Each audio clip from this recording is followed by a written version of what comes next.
and welcome to another edition of the Ask Dr. Jack Show. I am Dr. Jack Bielitz, chiropractor here in Omaha, Nebraska, and Aaliyah is here to start asking the questions, so let's get started. Okay, so today's question comes from Facebook.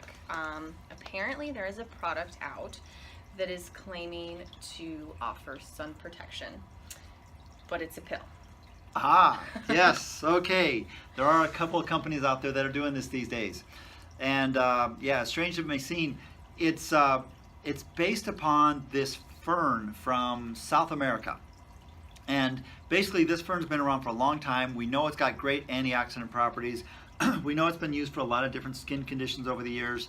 It's a very healthy plant that's been around, but somebody noticed that it was kind of helping with sunburns and stuff like that. So they just decided, well, let's market this, and it's another great way to sell something that is easy, and people love pills. So it's doing well.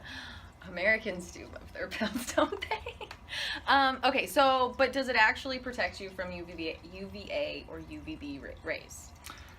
Okay, so the mechanism by which it's probably working is that, remember we said it was an antioxidant. Well, when the sun, UVA and UVB rays hit us, they cause a lot of oxidative damage in the skin.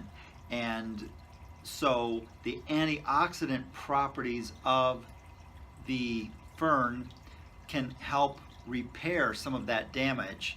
And so that's kind of probably what they're falling on to say, yes, this is a good sun protector.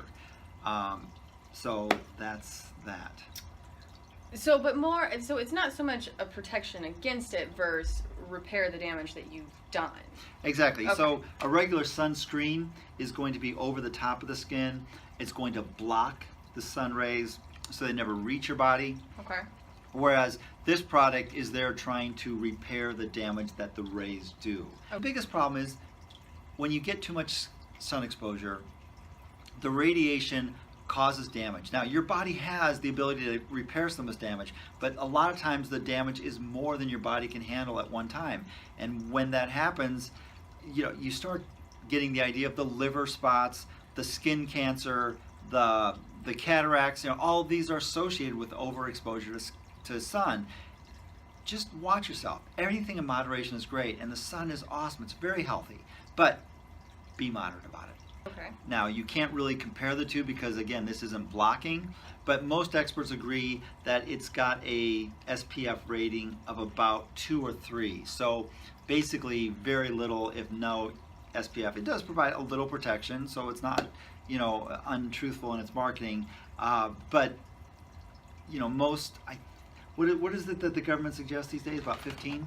The CDC recommends that you use at least an SPF 15 with broadband spectrum, because some sunscreens only protect against UVA and not UVB. Yeah, so obviously this is going to fall within those. Now, I'm not necessarily saying the government has any great job of giving us recommendations whatsoever. But they're there. But they're there, yeah, and so at least it's something to go by.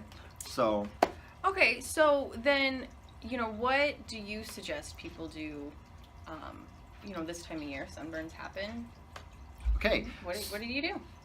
So the best thing to do early in the summer, start getting a suntan. Keep your exposure minimum, start broadening it out, because as your skin gets tanner, it can absorb and do a lot better job of protecting you from the radiation of the sun. The problem with sunscreens is all of the chemicals that are in there, huge amount of chemicals. And one of the big ones that is in almost all the major ones is linked to creating problems with the endocrine system. So the different hormones, especially the thyroid gland, there's a lot of things coming out like that right now. So stay away from those as much as possible, especially stay away from the spray ones, because not only are you getting on your skin, but you're also inhaling that stuff now. And so that's even extra dangerous. And I get it, convenient as heck, because you don't have to have somebody rub it on you and all that other stuff. It's so much easier to spray it on yourself or put something over your kid's eye and spray their whole face, because kids don't like their face touched. But you need to stay away, especially keep it away from the kids. If you're an adult and you can hold your breath and you really want to use it, I guess whatever. If you want to deal with the chemical potential problems of that, go for it. But definitely, you need to stay away from that from the kids. Okay. Well, there's people like my sister out there. God love her. She can't get tan to save her life. She stays pasty white or lobster red. So what about for Yes. people that are in that kind of category that can't work their way up to sun exposure? The best thing to do with there is just keep clothes on. I know it sucks. Linen is a great thing that allows the air to pass through and keep you whatever. If you absolutely feel like you need to put this type of stuff on you, there's a couple of them out there that are better than others, and by better than others, that does not mean they're good for you. Okay, so don't get those confused. And it's going to change every year. So if you're wanting some advice on this, Google it, call the office and find out, this might be next year or the year after that you're watching this. Let us know and we can tell you maybe what the latest ones are. There's one by Aveeno that is potentially not as bad as the others, especially for babies. There's one by Badger that is also a pretty healthy one for adults. It's made with zinc oxide and sunflower oil. So how cool is that? It's pretty natural stuff. So it doesn't have any of the other chemicals in it. Anyway, so there's a couple out there that aren't as bad. So do your research, find it out, but stay away from the sunscreens.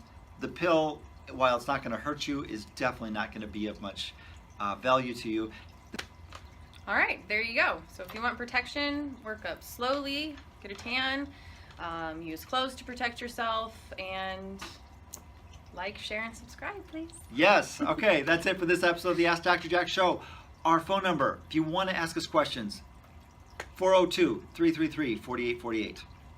Hope you have a really happy, healthy, and awesome day, and we just can't wait to see you on the next episode of the Ask Dr. Jack Show.